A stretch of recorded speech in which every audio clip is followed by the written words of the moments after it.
Olá a todos, sejam muito bem-vindos a mais um vídeo. Este é o terceiro vídeo da série de lendo os artigos do meu Substack. Se você não sabe, eu escrevo alguns artigos no Substack sobre alguns temas que eu acho interessante, ou às vezes eu tenho algumas ideias e eu quero expressar elas escrevendo, que seja. E eu faço um artigo no Substack e eu comento aqui em vídeo, né? Então, o conteúdo do Substack de hoje do artigo é sobre geração Z, com o título A geração Z está fadada ao fracasso, da percepção de alguém que ouviu a vida inteira que o fracasso é produto da preguiça de uma geração toda, tá? Então, aqui eu vou explorar um pouco as causas, consequências e até mesmo um pouco sobre uma possível solução que você provavelmente já deve imaginar qual que deve ser, se você ver os vídeos anteriores, né? Que é do que eu mais falo aqui no canal. Mas, enfim, vamos começar. Esse artigo, se eu não me engano, é o mais longo que eu já escrevi, então não quero demorar muito também. Introdução. Desde que quando comecei a amadurecer e entender um pouco melhor o funcionamento nosso grande mundo, passei a ouvir recorrentemente que a geração Z, isto é, pessoas nascidas de 1997 até 2012, grupo no qual eu próprio me incluo, eu tenho 22 anos de idade, estariam apresentando comportamentos totalmente dissonantes em relação ao esperado pela sociedade, quando comparados às gerações anteriores, como Boomers, Geração X e os Millennials. A impressão que passa é de que toda a geração está completamente quebrada, quando na verdade todas essas consequências têm causas muito mais complexas e suas raízes vão bem mais fundo na toca do coelho, né? E aqui é a imagem que eu coloquei. Consequências. Se você pesquisar por geração Z no X, que é o antigo Twitter, e scrollar por sequer 30 minutos, vai confirmar grande parte do que eu vou comentar aqui. Ou se você já não viu antes, né? A impressão que enxergo, isso é minha impressão pessoal, tá? É um tanto distorcida da realidade, principalmente em termos de carreira profissional para essa nova geração. E acredito fortemente que isto é apenas a consequência de diversos incentivos financeiros e políticos impostos atualmente, como, por exemplo, a própria falta de incentivos financeiros por conta da implementação de décadas de políticas monetárias keynesianistas, para não falar outra palavra que isso é mais polarizado. Hoje em dia, é extremamente normal você ver pessoas entre 25 e 35 anos ainda fazendo faculdades totalmente financiadas por seus pais. Isso eu vejo muito aqueles reels, a pessoa falando que, tipo, o pai queria que o filho fizesse medicina, fizesse direito, seguisse uma profissão que hoje em dia não tem tanto prestígio como antigamente. Você fala, ah, meu filho é doutor, é médico, o que seja, né? E fazem só porque os pais querem. Às vezes o cara é herdeiro e se ele não fizer o que os pais mandam eles fazer, eles não vão ter acesso àquela parte da herança, né? Isso é muito comum. Sem um propósito definido, bem definido sobre o que pensam em gerar valor para a sociedade e querendo começar suas carreiras ganhando em média um salário de 10 mil reais por mês. Um salário de 10 mil reais por mês não te torna rico nem de longe, ainda mais trazendo para a realidade no Brasil, onde grande parte das pessoas inseridas no mercado de trabalho ganham de 1 a 4 salários mínimos. No máximo. No máximo, exatamente. Se você perguntar para empregadores e empresários de outras gerações, é importante frisar isso aqui, todos irão ter os mesmos comentários, a mesma percepção, né, de que os jovens dessa nova geração são preguiçosos, exigem muito, oferecem pouco, são muito imediatistas, entre outros lindos adjetivos. Porém, será que esse comportamento é um ponto fora da curva? Ou um comportamento incentivado pelas condições impostas na nossa sociedade, né? Essa visão distorcida é mera consequência de um sistema quebrado há décadas, que está apenas alongando seu momento de ruptura. Por que será que está tão difícil para os novos jovens juntarem patrimônio, adquirirem casas, bens e até mesmo formar uma família do zero com um emprego tradicional? Retornando para algumas gerações no passado, era muito comum ver famílias grandes sendo sustentadas exclusivamente por apenas um arrimo. Hoje em dia, isso é o equivalente a ver um unicórnio na rua. E por que isso tem acontecido? Um exemplo muito fácil de dar isso, lembra dos Simpsons? Quando o Homer era o único que trabalhava na casa dele. Tinha o Bart, filho dele, a Lisa, filha dele, a Maggie, que era a filha dele pequena, recém-nascida, e a esposa dele, que era. Eu não vou lembrar o nome dela, mas enfim, você sabe. E ele era o único que trabalhava em toda a casa. E só com o emprego tradicional dele, que ele trabalhava lá na usina nuclear, ele já conseguia sustentar todo mundo, né? Isso aqui não acontece mais hoje em dia. Isso não é possível. Pensemos assim: se eu tenho muito menos incentivo para seguir uma carreira tradicional, tendo que trabalhar infinitamente mais para ter muito menos patrimônio e bens, Por que então eu deveria seguir esse estilo de trabalho tradicional? Isso distorce os incentivos e até mesmo leva muitos jovens a optarem por atalhos em suas carreiras, levando muitos à vida do crime e dinheiro fácil, soando extremamente sedutor, o que é justamente incentivado e popularizado ainda mais pela cultura do tigrinho, apostas, golpes, enfim, é a cultura do 171 aqui, né, do hihi, levei vantagem. Afinal, é muito mais simples tomar alguns atalhos sem considerar as consequências do que ter que fazer uma faculdade de 4 anos para talvez receber um salário de 3 a 4 mil reais. Talvez a única maneira de se ganhar em um jogo que foi projetado para que você perca é não jogando. Ou se um jogo que foi feito para você perder, você não tá perdendo, logo você tá ganhando, né? Mas será que, que todo esse fracasso é culpa da preguiça de uma geração inteira? E aqui eu vou falar das causas, né? Esse é o gráfico desde a quebra do ouro, quando a produtividade incentivada pelo avanço tecnológico da humanidade continuou subindo, ou seja, a linha laranja é a linha da produtividade e a linha azul é a linha da compensação monetária, ou seja, seu próprio salário. E você vê que elas não acompanham, ou seja, mesmo você trabalhando mais, produzindo mais resultados, você não necessariamente recebe de forma proporcional, tá? Simplificando esse gráfico. E o link tá aqui, né? What the fuck happened in 1971. E basicamente ele mostra todas as consequências desde a quebra do padrão ouro, né? Continuando. É difícil não mostrar esse gráfico a cada texto que escrevo. A imagem acima mostra que a partir de 1971, a linha de compensação monetária se descolou da linha de horas trabalhadas. Isto é, mesmo trabalhando mais horas, as pessoas não recebiam o equivalente pelo trabalho realizado.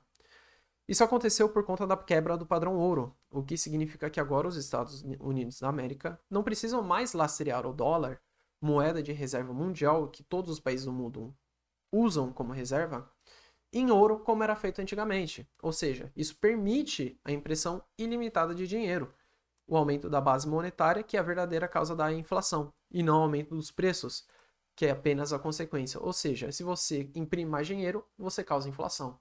Essa é a causa da inflação, e não aumentar os preços. Ou seja, quando os preços aumentam nos produtos, isso é consequência da inflação, e não a sua causa, como é difundido em escolas e universidades, que é keynesianismo puro, tradicional, né, que é ensinado. A inflação é um assassino silencioso, corrói seu poder de compra ao longo do tempo, que é justamente o que causa o aumento absurdo dos preços.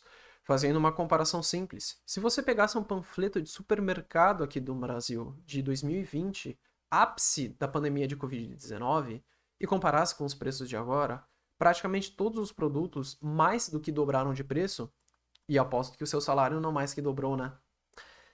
Eu não vou entrar a fundo nos diversos problemas que a quebra do padrão ouro geraram. A mais óbvia, que é a inflação absurda gerada desde então, é bem autoexplicativa.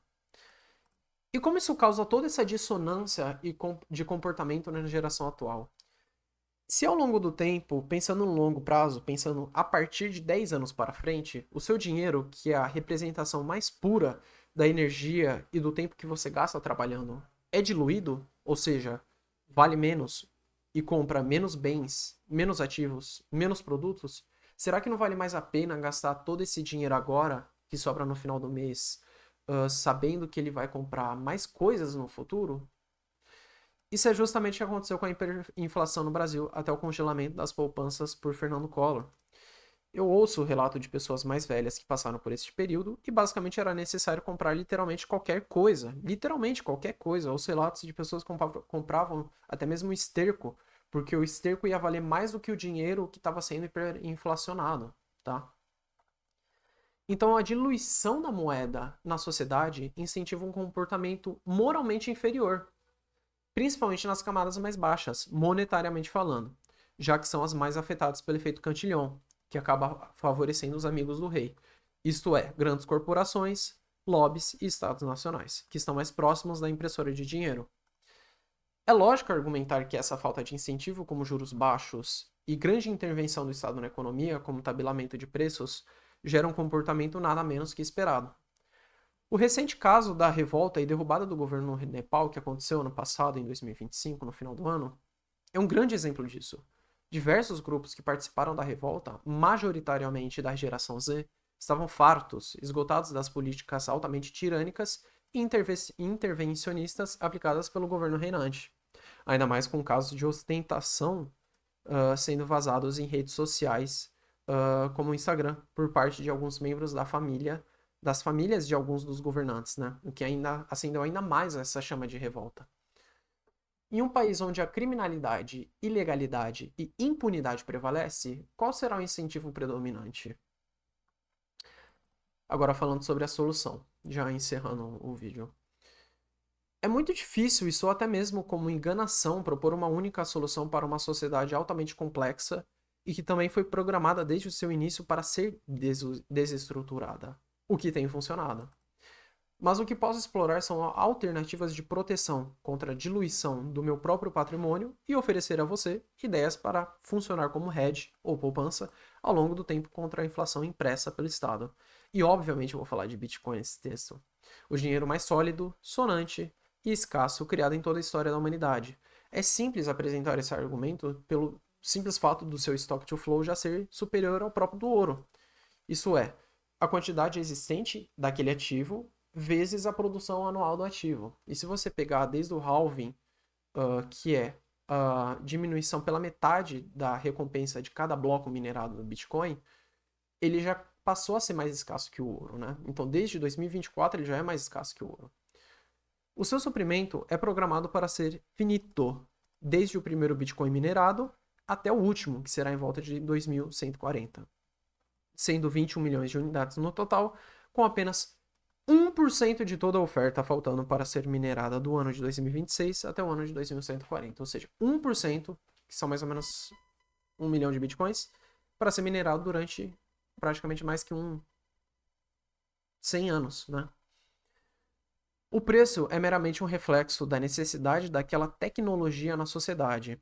Desconsiderando toda a manipulação de mercado existente por parte de grandes baleias, grandes empresas, enfim, grandes players, é apenas questão de tempo até o preço do Bitcoin atingir o seu verdadeiro potencial. Afinal, os problemas que o mesmo resolvem são diversos. Se você soubesse que certa moeda no futuro só valeria cada vez mais, podendo comprar mais bens e garantir uma qualidade de vida melhor para você e sua família, o quanto você estaria disposto a renunciar no presente para poder poupar mais e garantir que você tem cada vez mais naquela moeda? Esse é justamente o conceito de preferência temporal aplicado ao Bitcoin. Recomendo que você assista o vídeo do teste de Marshmallow. Se você não conhece, assista já, tá? Explicando de forma simples. Foi feito um estudo com algumas crianças para exemplificar o conceito de preferência temporal, onde um adulto responsável estava numa sala com uma criança e ele deixava um marshmallow e dizia para a criança que ele voltaria em 15 minutos.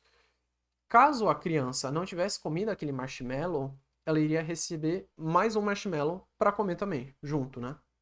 E se ela comesse aquele marshmallow na hora, ela não iria receber outro. E em estudos posteriores, que não foi um estudo tão simples, né? Na verdade, demorou algumas décadas, se descobriu que aquelas crianças que decidiram esperar o tempo necessário para comer mais um do doce, ou seja, eles esperaram os 15 minutos para ter 2 doces para comer, apresentaram uma maior taxa de sucesso em suas vidas profissionais. Além disso, também as outras que não esperaram, elas tiveram maior taxa de inclinação à criminalidade, uso de drogas, enfim. Além de baixar a preferência temporal individual, o Bitcoin é uma ferramenta de criptografia soberana contra qualquer tipo de censura e confisco por terceiros. Isso já é um incentivo gigantesco para muitos indivíduos, principalmente aqueles que não aceitam a ideia de ter seu patrimônio confiscado por qualquer tipo de entidade, como aconteceu justamente no congelamento das poupanças pelo Collor em 1990. Isso justamente cria o ponto de partida para uma possível reforma moral em nossa sociedade. Não precisamos convencer todos, talvez somente 20%, conforme a regra de Pareto. E se o Bitcoin ou qualquer tipo de proteção contra a diluição monetária e uma possível imposição tirânica der errado? Isso já é conteúdo para outro artigo. Aqui eu já termino o artigo, né? Caso você tenha gostado, compartilhe com um amigo. Eu vou deixar o link do artigo aqui embaixo nos comentários. Você pode ler por si próprio e compartilhar com um amigo. Obrigado pela leitura. E basicamente isso. Então, o ponto principal aqui que eu quero chegar Antes comentando sobre a regra de Pareto. Se você não sabe, basicamente mostra que de 100% das pessoas, 20% são responsáveis por 80% dos resultados. Isso equivale justamente para o percentual mais rico da sociedade, né? Então, 20% das pessoas mais ricas são responsáveis por 80% da riqueza. Isso equivale para tudo que você for imaginar, enquanto política, geopolítica, economia, que seja.